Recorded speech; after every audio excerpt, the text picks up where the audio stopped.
Hello, hello, hello. Welcome to the Houston Roundball Review Takeover of the lunch break. Going to get right into it. My man is on time. Let's see if I can do this with a new platform. And look at that. Look at that. How you doing, Mr. Alvin Franklin? How Been are you, doing well, sir? man. Doing well. How are you? Thank you very much. You have so much info on. I included in your little bio there. Your name and stuff is shrunk, so folks can't read it. So let everyone know who you are, Mr. Alvin Franklin.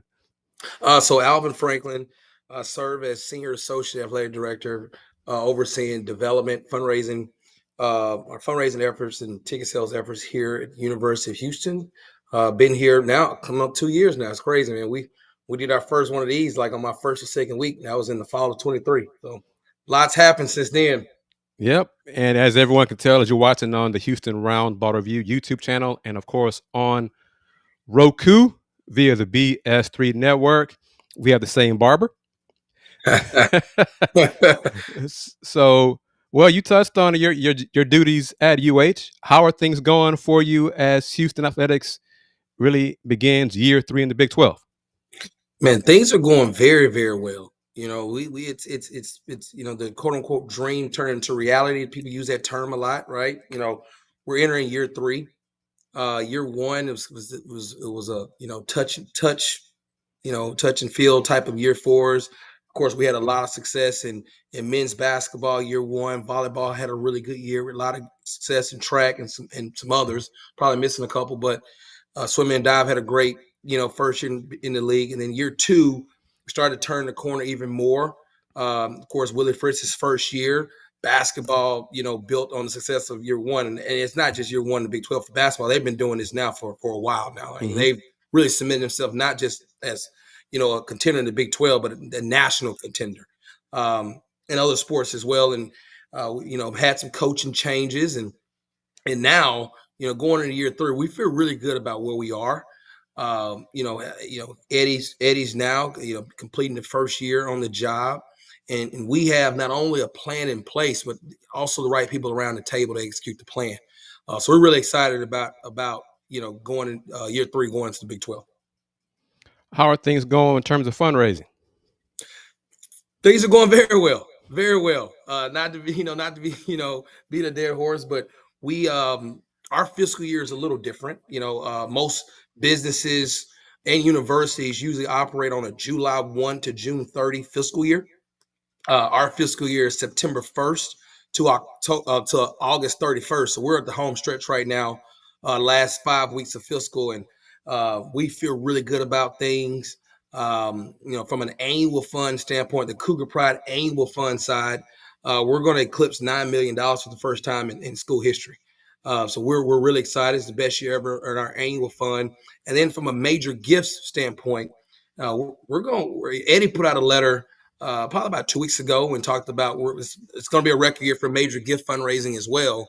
And just to clarify, major gift is a commitment, anything $25,000 or more to any of our initiatives outside of the annual fund. So anything outside the annual fund that's $25,000 or more is considered a major gift.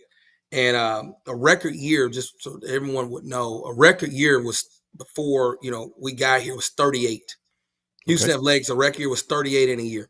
And the 4 years leading up to that, fiscal years 20, 21, 22, and 23, Houston Athletics closed 74 of them combined in those 4 years. Last year we did 81. Last year. In that year long. And then this year we're going to get to 170. Wow. So, I mean, it is now catapulting. People are answering the call. Our engagement is at an all-time high. And I'll be honest with you, that's where, as we continue to evolve in this league and, financially be able to invest even more into staff, we're going to get more bodies. And that's going to right now, 170 really could be 250. We just can't get to everybody. Okay. That's been the thing. It's just getting, having the time and the bandwidth to be able to get to, so many people in a day. So we're excited. We just launched the Nantz Leadership Society. And so we launched it on July the 9th and named after the legendary Jim Nantz. And that is an effort to promote more people to get in multi-year agreements. The phones are ringing, and people want to know, how can I get involved? So it's been great. Alvin, I tried to make your name big on the screen, man, while you were talking. I apologize. It's a new platform for me, brother. So I'm learning stuff on the fly as you do this. But you are Alvin Franklin, and he is talking great news with us. But let me acknowledge the first guest on the show, Mr. Not Too Complicated. He was the first to make a comment. You saw the comment from the queen of support of the Houston Roundball Review. You know Miss Wanda Polks Very directly. well. Yes. And Yes. I want to, and Bobby, thank you as well for watching the show. He's a loyal follower of these shows on the Houston Roundball Review YouTube channel, and Rex 32 is as well. But you touched on it, you mentioned it about the Nantz initiative. Just provide some more details and information about what that is. So we, the Managed Leadership Society is a mechanism we put in place to promote and emphasize the importance of major gift fundraising. Now, major gift fundraising is, anything that's $25,000 or more to one of our philanthropic initiatives outside of the annual fund. Now, this is not, I'll be honest with you, this is not reinventing the wheel. There are multiple schools around the country that have been doing this for a good amount of time. But, when we looked at, everything doesn't work everywhere, right? So just because LSU does it doesn't mean we can do it. Or, if I just give an example, we did a lot of studying about, could this work for us, right? And the answer was yes. We looked at two schools in particular. One of them is in a metropolitan area. One of them is not. But we looked at their success over the last couple of years. And those two schools, NC State, they launched their major giving society a couple of years ago called the Red Wolf Society. And we looked at what it's done for the athletic department. We looked at, last year during the 23-24 school year, we looked at that they had a huge financial lift in the operating budget. And they won 9 games in football, made the Final Four in men's basketball, Final Four in women's basketball, made the Omaha in baseball, right? And we're talking about a school that's not at the top of their league perception-wise, and also when it comes to operating budget. But this mechanism gave them a chance to make some decisions to invest heavily, when they traditionally wouldn't have. And then we look at Ole Miss. Ole Miss has their society is called the Vault Society, and they've caught fire the last couple of years. And you look at this year, they were a team that was knocking on the door of getting into the playoff. They made a Sweet 16 in men's basketball, Sweet 16 in women's basketball, College World Series in softball. They hosted a regional and was a national seed in baseball. And men's golf made it to the final round of NCAA championships. Another school that, when you look at the SEC, they should not be competing at the level that people may think they should be, but their donors and the support that they have is giving them a chance, right? And so we looked at this could be us, and it should be us, right? And we're in actually a better situation from a alumni base that's right here around us, corporate community that wrap their arms around us as well, right here in town. If we implement the same thing, we should be able to do what they have done and even more. So, and based on the record numbers for the fiscal year, I'm assuming the feedback has been positive from the alums. What's the goal going forward? The going forward in that regard, we want to be, we're closing the next 3 years. We want to average 200 major gifts a year. That's where we want to be. We want to be in that 200 range. And typically, the SEC, their fundraising shops are usually somewhere between 175 and 200, and so that would put us on pace. Really an edge above the Big Ten and right at SEC fundraising when you talk about being able to close that many gifts. And just to simplify it for people that are listening, I'll just use one of the initiatives. It's called the AD Excellence Fund. It's one of the funds that we have deemed as a designation for it. And let's say you raise $10 million in a year of commitments, right? So if you say $10 million and people can make multi-year commitments up to 5 years, so that would be $2 million a year for 5 years. right? So you know, 2 million year one, year two, year three, year four, year five. But then you repeat it in year two. So now in year two, instead of 2 million, you have 4 million. Right. And then, you know, and then year three, now you have 6 million.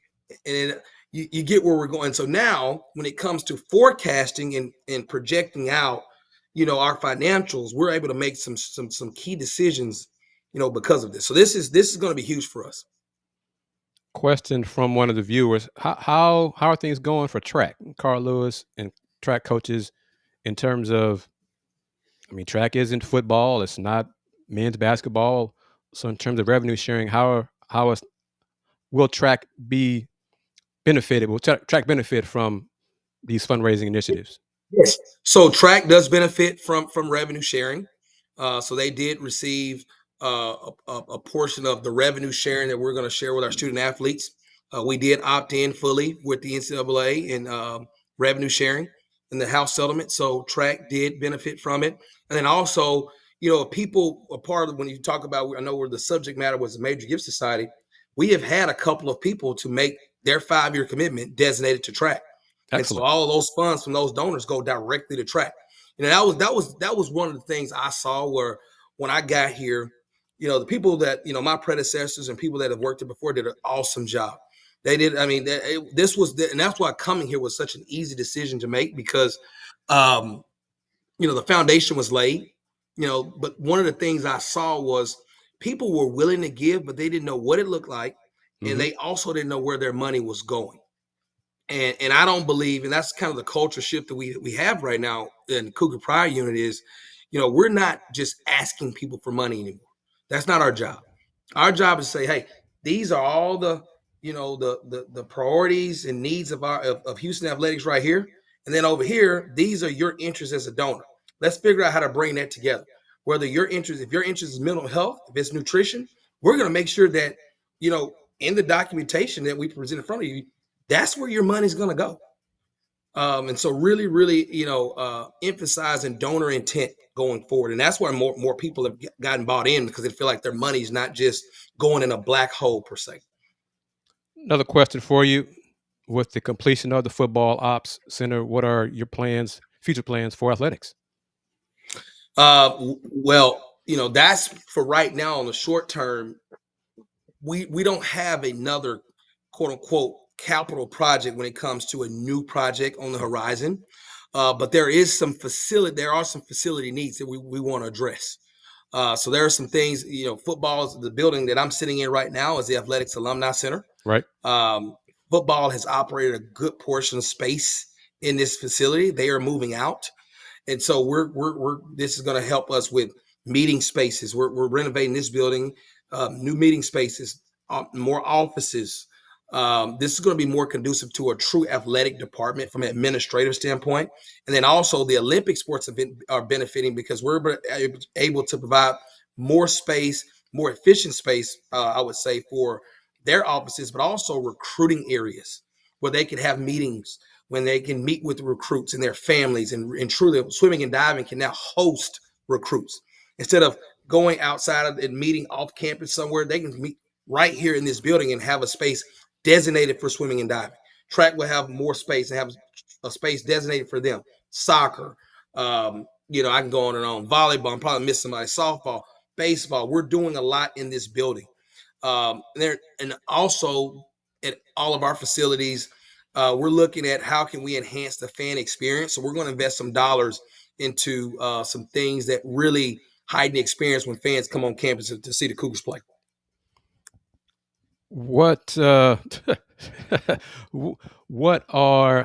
timetable for completion of renovations or updates in the Alumni Center where you are right now? Still TBD. This is going to be, we're going to tier it. It's kind of scale. There will be some initial moves probably later this fall going into the winter.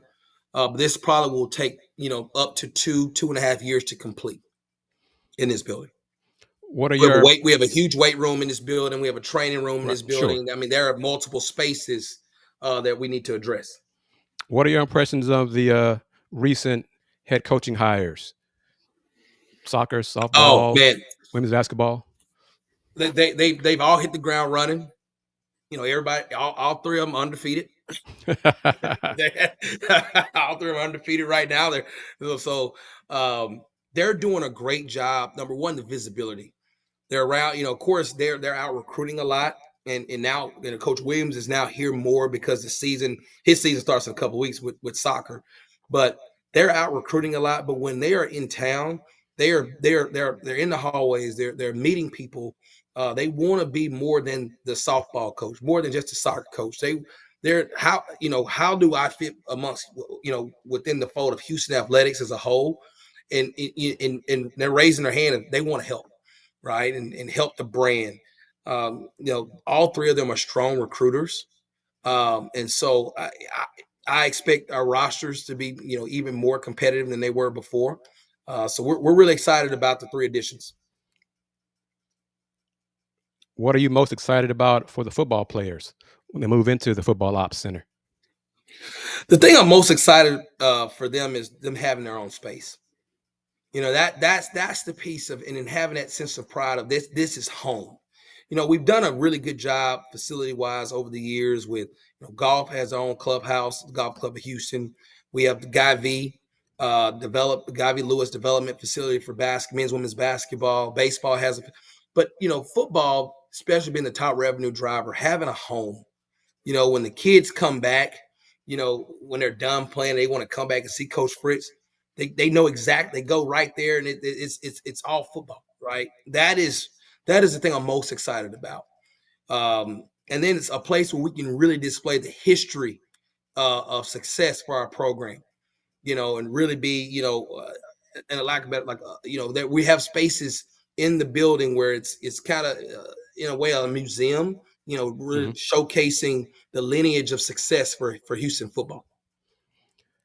What I've thought about this, and I'm not sure what can be done or how to go about it, but in terms of Cougar football players, UH pro athletes, whether it be football, basketball, baseball, is there a way for them as pro players to give back to the university, to athletics as a group? Like, is there a UH alumni give back, something like that? Or is that something that could be created for them to give back? Yeah, that's something we have some things in the works when it comes to former players, and not just ones that are pro professionals athletically, but also professionals in the business world and in whatever career endeavor they've gone into.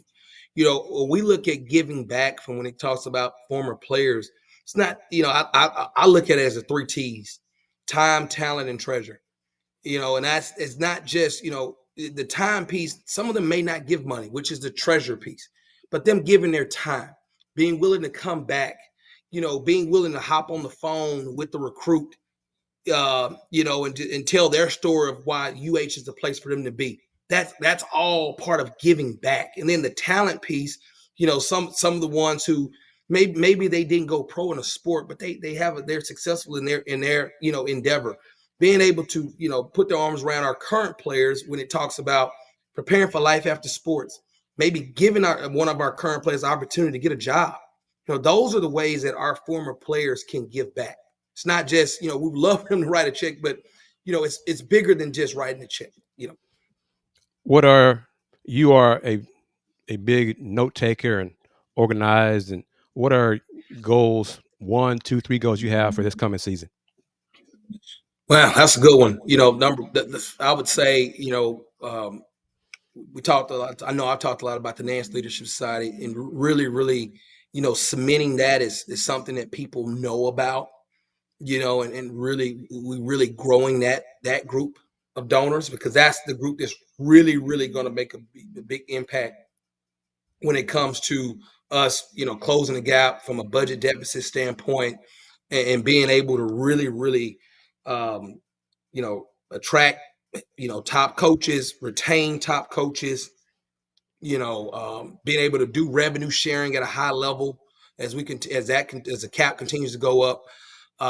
So I would say that, and another thing would be new members. We need more Cougar Pride members, and Cougar Pride has various levels, right?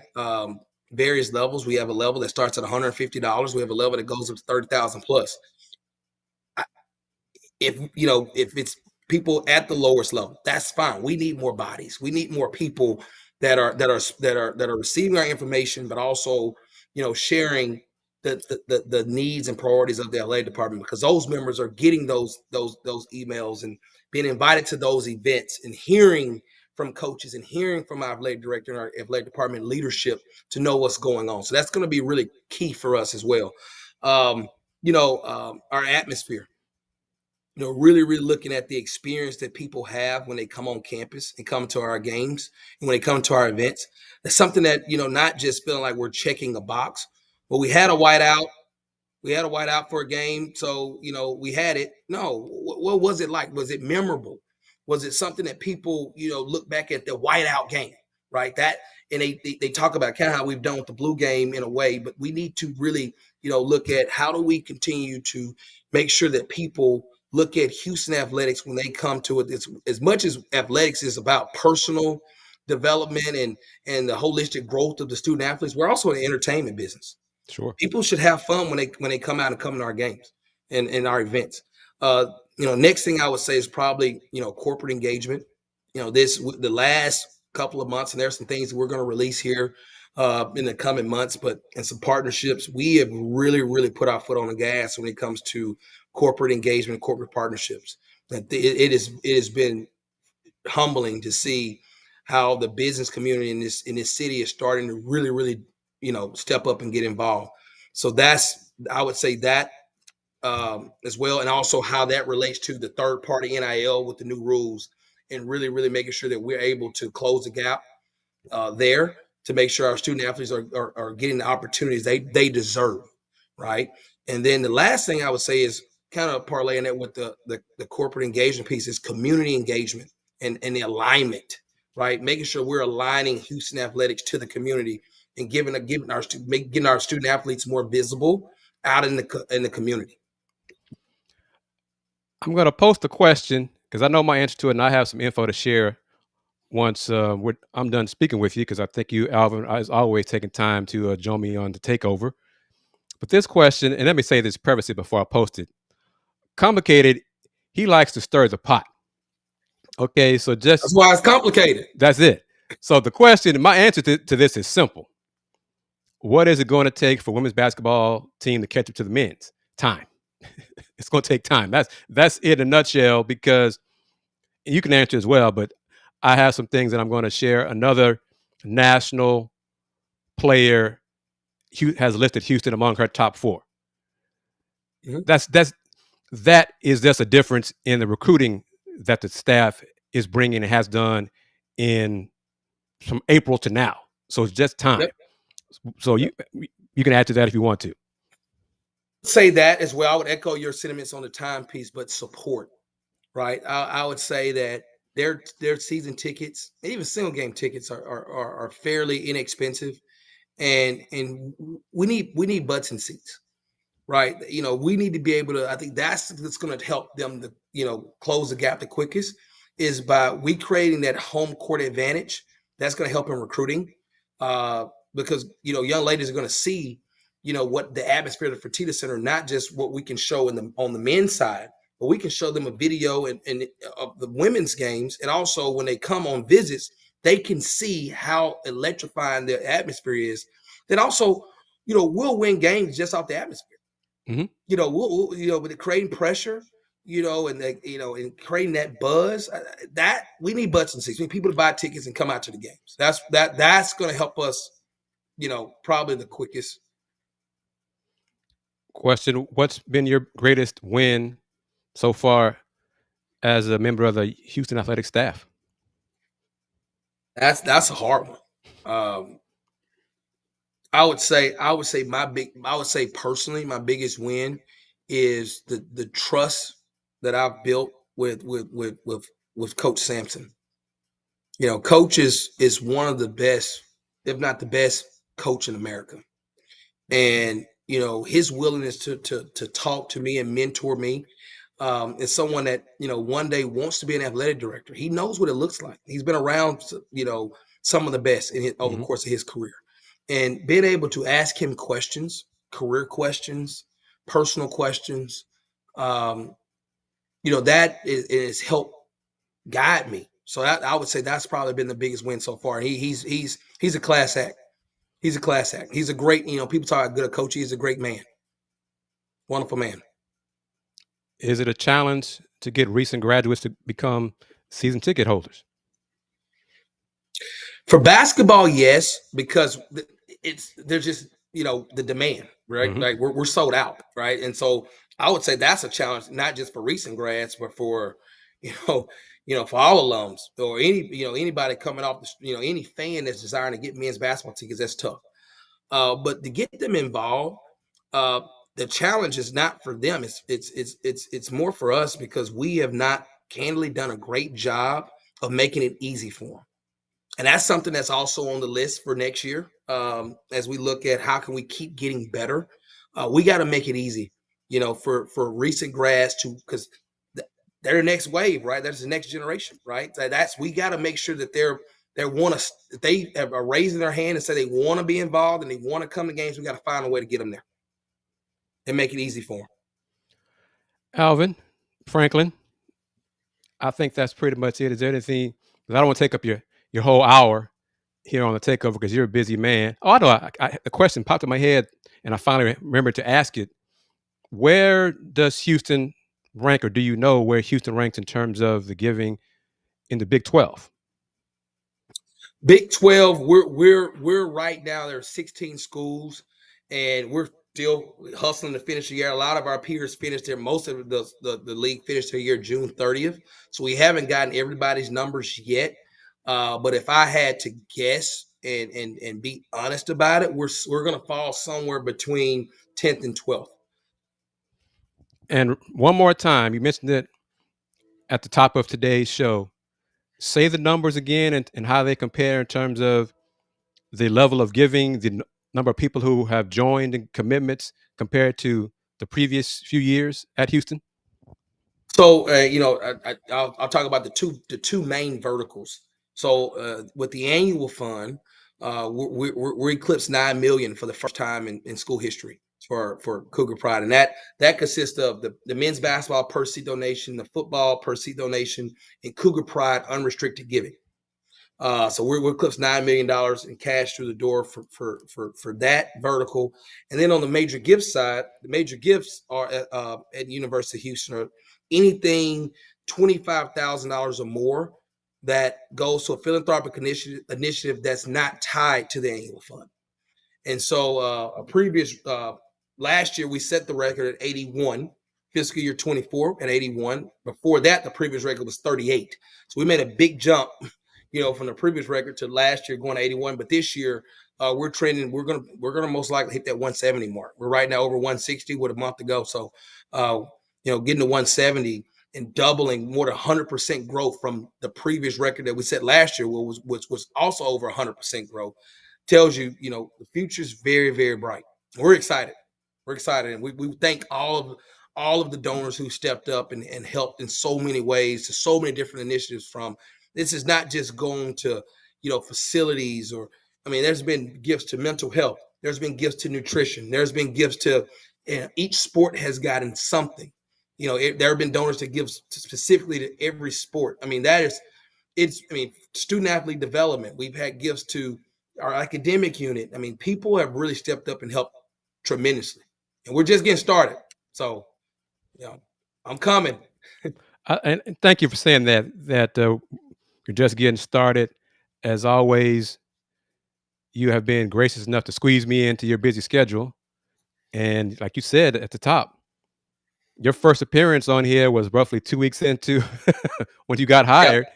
So I just want to thank you for this is like an annual deal for you to be a guest on the Takeover or agree to be interviewed on my platform. Is there anything you want to say in closing?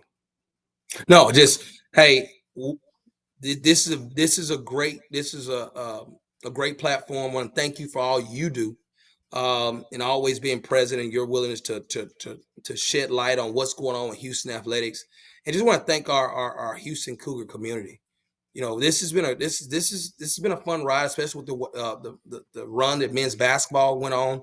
We need people to keep showing up at games. It is huge. It creates, our kids go through a lot. This is not easy for them. And, they put a lot of time and effort into what they do. Please support them. Please. Alvin Franklin, you see comments right here from two of the viewers here on the YouTube channel. Great interview. That's part of you. You're part of that, my man. So thank you again. And I will see you on campus soon Yes, at sir. something. So, Alvin, I'm glad you were able to join me on this platform. This is different for me and for you.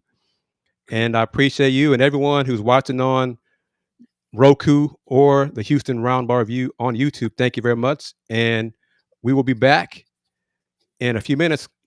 Alvin, thank you very much. I'm closing him out. He gave me a few more minutes and I thought he would. So thank you very much for that. And everyone, come back for the final moments, the last half hour of this edition of the Houston Roundball Review Takeover of the Lunch Break. Thank you, Alvin. Thank y'all. Okay. How about that? That went pretty well, I hope. I apologize for the name thing. That caught me off guard.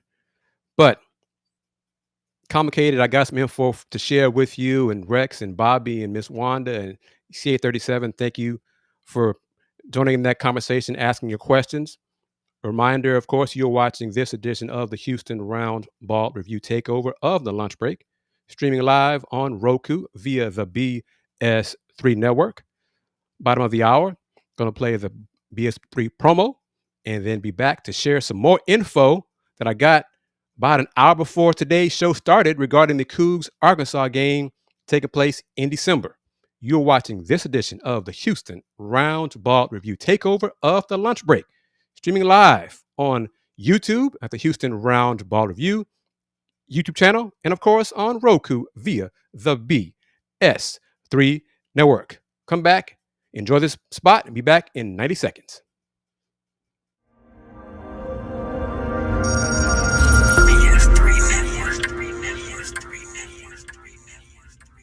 BS3 Network, changing the way you watch TV.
Welcome back to this edition of the Houston Roundball Review Takeover of the Lunch Break, streaming live on the Houston Roundball Review YouTube channel and, of course, on Roku via the BS3 Network.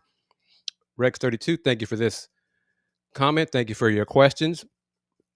And it's a benefit of having a guest able to join the show live here on the Takeover rather than having to record it and then air it during the show.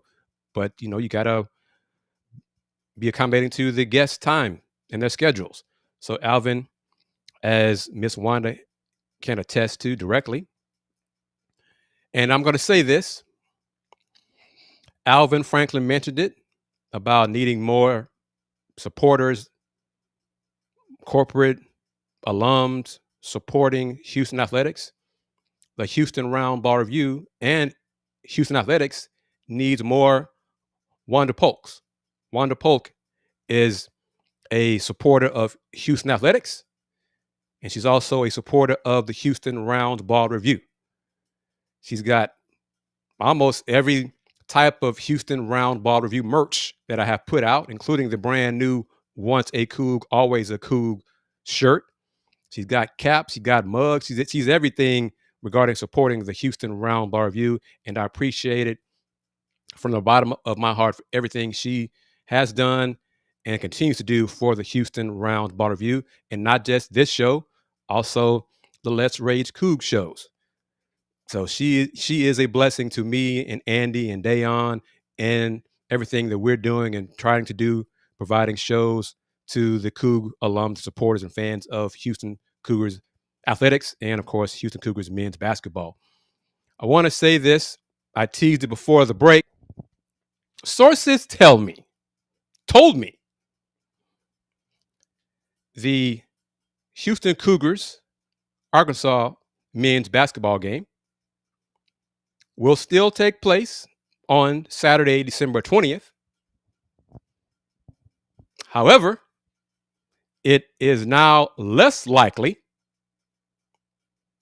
to be at the Barclays Center. It won't be at Madison Square Garden. I touched on it a few weeks ago about CBS and Fox maybe agreeing to have their trucks at Barclays Center, CBS to air the Cougs Arkansas game, and then Fox to be there to air the Women's Champions Classic doubleheader. Apparently not. That has changed. So the Cougs Arkansas men's basketball game, scheduled for December 20th, now seems likely to take place in Newark, New Jersey, at the Prudential Center. So yes, Queen Polk, thank you for this statement. We appreciate it. But again, let me say it again. The Houston Cougars men's basketball game against Arkansas on December 20th, barring some very last minute change, will not take place at the Barclays Center, according to the sources I spoke to earlier today. The matchup now will take place in Newark, New Jersey at the Prudential Center. And it's really more of basketball games have taken place there, but it's more of a hockey venue now, but it can be accommodated for hoops. But I said for months ago that the Barclays Center had locked in the Women's Champions Classic doubleheader featuring UConn, Tennessee, Louisville, and Iowa. MSG, Madison Square Garden, has the Duke Texas Tech men's game on December 20th. Wasn't going to change that. Duke Tech, spotlight on them solely. So the women's game, Gino Auriemma. Yeah, we're not changing our time. It was announced in March, that doubleheader, that classic, being shown on Fox in the evening, 5 o'clock Central and 7:30. Then some discussion about, well, maybe the Cougs Arkansas game could take place there and just shift some things around. Does not seem like that is going to happen. So Prudential Center is, I think, going to be the venue. Hopefully everything will be finalized for the next few days. Hopefully really be announced maybe by the end of next week. But before the Big 12 announces the conference matchups for everyone in hoops for the coming 25-26 season. Here's the UH news I wanted to share. First things first, let's talk football. This is something regarding Coach Fritz, Willie Fritz, joined Houston football for its second annual Let's Talk Football event at 6 p.m. on August 21st inside TDE CU Stadium at the Pinnock Family Club, featuring live and silent auctions, dinner, fellowship, and more. The event is open to the public with 3 different methods of admission: by either purchasing a VIP table, buying a full table, or by purchasing individual seats at a table. Fans that purchase a VIP table will get first access to tour the Memorial Hermann Football Operations Center for them and their guests on August 21 and have 2 Cougar team members at the table. There is some price info here as well. Only those that purchase the VIP table will be able to tour the Memorial Hermann Football Operations Center on August 21st. Individuals who purchase a table will also have 2 members of the 25 Cougars team join them at their table. The evening will include a silent and live auction, as I said moments ago. The admission prices: VIP table, $5,000, table, $2,500, and then an individual seat, $250. Not too complicated. This next slide, I touched on it speaking with Alvin, but here is the young lady I was referring to. Her name is Asia Lee. Lists the Houston Cougars women's basketball program as one of her 4 teams. Her choice, her final 4. The Cougs, Florida State, Georgia Tech, and West Virginia are her 3 other schools. She is currently a senior, will be a senior, at Olathe North High School in Kansas. Last season, averaged 23.9 points, 3.8 rebounds, and 2 steals per game. She shot 39% from 3-point range and made 75 threes during 24 games this past season. She is already her high school's all-time leading scorer, surpassing the 1,000 career point total last year. Her career high is 44 points in a game. So she is legit. She's not, I don't believe she's ranked in ESPN top 100, anything of that sort. So she's talented. She's talented. And it's another indication of a player, a national player, considering Houston Cougars women's basketball. And let me be specific, a national player with skills who can hoop, considering Houston Cougars women's basketball. 26th ranked Brooklyn Haywood has the Cougars scheduled for an official visit on September 19th.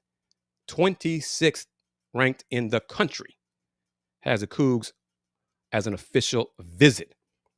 And the other schools, I think, are Duke and Utah. So 3 Big 12 schools, Oregon from the Big 10 and Duke. So women's basketball, not too complicated, is on the right track to start winning and getting butts in the seats, as Alvin said. And y'all know how I feel about it. You are a Houston Cougar alum and you have the means. Support athletics. Support the Cougs. Don't wait to see opponent X. See the Cougs. Support the Cougs. You got a degree from Houston, the University of Houston. Support the Cougs. Yes, I know marketing for years has not done a great job of reaching out to us alums, keeping in contact with us alums, but I think they're doing a better job. They have done a better job the last few years. So let's do our part. They're doing their part. Let's do our part and support the Cougs athletic teams. Football, men's basketball, women's basketball, golf, softball, baseball, volleyball, swimming, diving, track, on and on. You get the idea. Once a Coug, always a Coug. You should see the link to the shirt. Click on that shop button. Click on the image of the shirt. That's one way to support the Houston Roundball Review. So that is what I am asking you to do now. Help Houston Roundball Review and help all of us, the Let's Rage Cougs crew, on our goal, with our goal to get to the Big 12 Men's Basketball Championship in Kansas City in March 2026. And now, with another team, news about another team in H-Town, Rice. Because this is the Houston Roundball Review Takeover, the American Conference. And it's the American Conference now, not the AAC, not the American Athletic Conference, it's the American Conference, has released home and away opponent ranked pairings for basketball, men's and women's basketball, for the upcoming 2025-26 season. It will feature an 18-game conference slate with 6 opponents being played twice and 6 opponents only once. Women's basketball, the Rice Owls will host Charlotte, North Texas, Temple, Tulsa, South Florida, UTSA, Tulane, UAB, and Wichita State. Rice will travel to Charlotte, North Texas, Temple, Tulsa, South Florida, UTSA, East Carolina, Memphis, and Florida Atlantic. The Owls, women's hoops, were 17-17 last year, making back-to-back appearances in the title game. That's no longer the AAC. Got to tell Anthony about that. It's the American Conference Championship game. All-conference second-team selection Dominique Ennis returns to the team, along with all-newcomer team selection Victoria Flores and all-freshman team honoree Anaya Alexis. Rice has already announced a trip to the Discover Puerto Rico shootout over the Thanksgiving holiday, with the Owls facing UCF out of the Big 12, Illinois State, and Morgan State. The full non-conference schedule and American schedule will be released at a later date. Men's hoops for Rice learned their pairings for the conference. Rice will face 6 teams twice: Charlotte, East Carolina, North Texas, Temple, UTSA, and Tulsa. Rice will host Florida Atlantic, Memphis, and South Florida while traveling to UAB, Tulane, and Wichita State.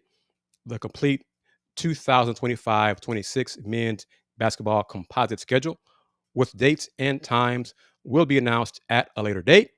The first date for league play is Tuesday, December 30th, with the final date of league play taking place on Sunday, March 8th. Mr. Tran, thank you very much for joining us. You touched on it, and you just missed it. And I'll bring it up one more time. There she is, Mr. Tran. Asia Lee has the Cougs among her final 4 choices for college: Houston, Florida State, Georgia Tech, and West Virginia. She averaged nearly 24 points a game her junior year, and she's already scored 1,000 points in her high school career at Olathe North High School in Kansas. I touched on it. I'm going to bring it up about branding. The American Conference. CA37, we're going to get to that in these closing minutes. In fact, now let's get to it because it's not too long. Monday, the American Conference officially launched a dynamic modernization of its brand identity. Raymond, good to see you as always, brother. Glad you're doing well. The American Conference marking a new era for the league and the communities it serves. Each aspect of the brand evolution, from naming conventions to creative assets and applications, was designed to elevate how the American shows up boldly, consistently, and with purpose across every platform. A clear name: the conference has retired the names American Athletic Conference and AAC. The league will now be referred to as American Conference on first reference and simply American thereafter. The rally call: the league has a new tagline, Built to Rise, which is resilient by design, purpose-driven in action, and constantly innovating across collegiate athletics. Grounded in a clear brand ethos and core pillars, the American is now guided by a focused brand ethos with a new vision, mission, vision, and purpose, and powered by 3 core pillars: innovation, grit, and service. A bold new visual identity, a new word mark. Logo reflects the conference's legacy and progression, starting with the iconic primary angular mark A, which now leads the word American. Soar the Eagle, a first-of-its-kind conference brand ambassador. The American is the first collegiate conference to have a full-fledged brand ambassador. SOAR is a multi-platform, purpose-driven brand symbol and commercialized IP, one that personifies the DNA of the American. Built to Rise, a national PSA. The conference unveiled a high-impact 30-second national PSA titled Built to Rise, voiced by Commissioner Tim Pernetti. They are in the process, as of this morning, I think they're still finalizing a few things regarding the reimagined website to dynamic content and social media. The conference's digital presence has been revitalized, streamlined, and tailored to reflect its brand ethos and DNA, built to connect, engage, and serve its fans. And here is the brand ambassador, Soar the Eagle. I kind of like it. I kind of like the idea of a conference having its own mascot to use, to promote, to engage fans, little kids. You can sell merch with Soar the Eagle. Have it little animated action figures, merch, hats, caps, gear featuring Soar the Eagle. Another way for the American to distinguish itself from the other G5 conferences. And let me say this before I get into Memphis. It is great that Houston is in the Big 12, that Houston is among the Power 4 conferences. But it's not that long ago that the Cougs were not in a power conference, that the Cougs were in the American Conference. And I know Memphis was a rival because they're not in the same conference as Houston anymore. But it's just amazing how quickly some Houston Cougar alums, fans, supporters are acting like their stuff don't stink because they're no longer in the American. It wasn't that long ago. So don't act like we Houston alums have overcome. We're still struggling in the big time sports. I see you football. Finally got the right head coach in charge of football, wasting time with the previous hire. But folks, let's not forget where we came from. So we still got work to do. We still have to buy tickets and support football, Cougar basketball, women's basketball, Cougar baseball, and raise the expectations for all of the sports for the Houston Cougars. You know, I mean, because I'll say this, we act like, hey, we're in the Big 12 and we're so great. Compared to teams in the Big 10 and the SEC, our stuff does stink. We're nothing compared to them. So let's not act like we're just so high and mighty. Because the Big 10 and the SEC, big bank take little bank. So let's not be all high and mighty and, well, we're better than everybody now. We're okay. Y'all do that. I'm not going to do that. Y'all take part in that. That's not what I do, obviously, because I still cover Rice. And Rice is a Houston team in the city. So they're a member of the conference. I'm going to continue covering the conference. I have more connections in the American Conference still than I do in the Big 12.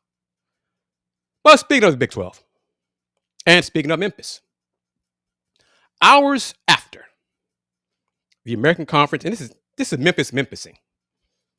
Hours after the American Conference announced a major rebranding initiative, reports spread across the national sports landscape. The University of Memphis pitched a huge financial proposal to the Big 12 Conference. Ross Dellinger from Yahoo Sports was the first to announce the proposal.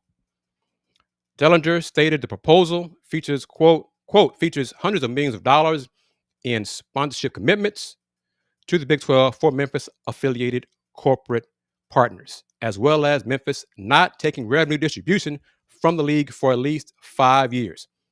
And as Internet Passport states, reminding everyone, hit the like button on the video, hit the like button, subscribe to the Houston Roundball Review on YouTube. Good to hear from you, brother. Next, about Memphis. Big 12 athletic directors recently met on the idea, and conference presidents talked about it on Monday. But the determination was that the league is not interested.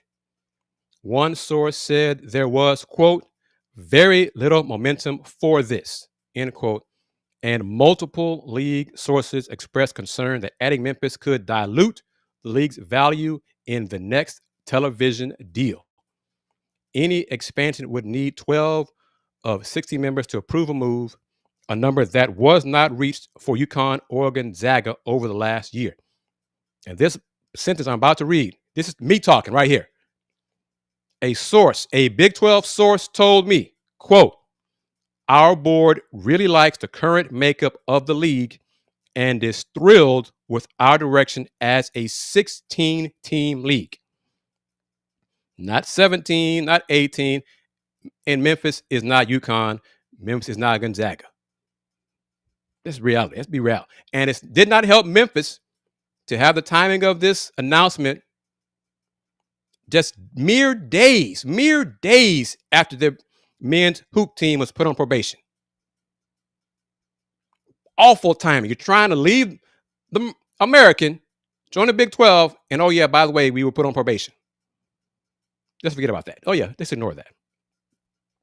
Now, according to the Athletics, Chris Vanini, Ralph D. Russo, and Justin Williams, multiple people with knowledge of the situation said Memphis's leadership reached out to Big 12 presidents about the idea rather than the conference office. The proposal would also include a clause allowing the Big 12 to kick the Tigers out before the next TV deal is done if it's determined they're not bringing enough value. But here's the point. The tepid performance of recent American additions to the Big 12 outside of Houston men's basketball has also caused some pause among administrators. Hello, Houston football. Hello, that previous head coach who honored whatever. Roddy Coogs, I saw your question. When will a non-conference schedule be finalized for basketball? It's getting close. Probably by the end of this month. Big 12 announces their schedule, finalized their deals last year is around mid-August. That should be the case again for this year regarding scheduling. And let me say this as I wrap it up on this edition of the Houston Roundball Review Takeover. Memphis is not even going to be a host city for the basketball championships in the American in 26, 27, and 28. That's going to be Birmingham in 26 and then Tampa in 27 and 28. So I wonder if the conference got word of all the stuff Memphis is trying to do to leave the conference and said, we're going to have them host. Why are we going to have them host tournaments? So they lost out on that. And Memphis is one of the leaders of revenue distribution in the conference. And it's more revenue they're getting in the American that they will get in the Pac-12. They're getting like $11 million right now in the American. More revenue distribution, direct revenue distribution in units for men's basketball will go to Memphis. They make the tournament. That first year, that money goes all to Memphis. And then after that, year 2 through 6 is split up among the conference members. Pac-12 media rights deal, the payout might be $8 million, $8 to $10 million. So that's less. Memphis going to Memphis, what have you. But reminder, as we wrap it up on this edition of the Takeover, Cougs, Arkansas, December 20th, not going to be at the Barclays Center. Sounds like it's going to be at the Prudential Center in Newark, New Jersey. That's as of the sources told me around 10:30 this morning, July 24th. It's not going to be at the Barclays Center. Fox and CBS could not reach an agreement. So the game will still be on CBS, but it just won't take place at the Barclays Center. So keep that in mind. That'll do it on this edition of the Houston Roundball Review Takeover of the Lunch Break. Big thanks to Alvin Franklin, Houston really guy in charge of fundraising. That's really his long title, for joining me earlier in the show as a guest on this edition of the Takeover. Everyone, Tran, Not Too Complicated, Internet Passport, Roddy Coogs, Rex 32, CA 37, and of course, Miss Wanda Polks. Thank you for taking time out to join today's show. Spread the word about this show. Spread the word about the channel, the platform. Support the Houston Roundball Review. Support the Houston Roundball Review on YouTube. Click on that like button. As always, y'all know how I wrap it up. The Houston Roundball Review. Since 1994, the Houston Roundball Review. Local name, global perspective. Everyone, take care. Peace.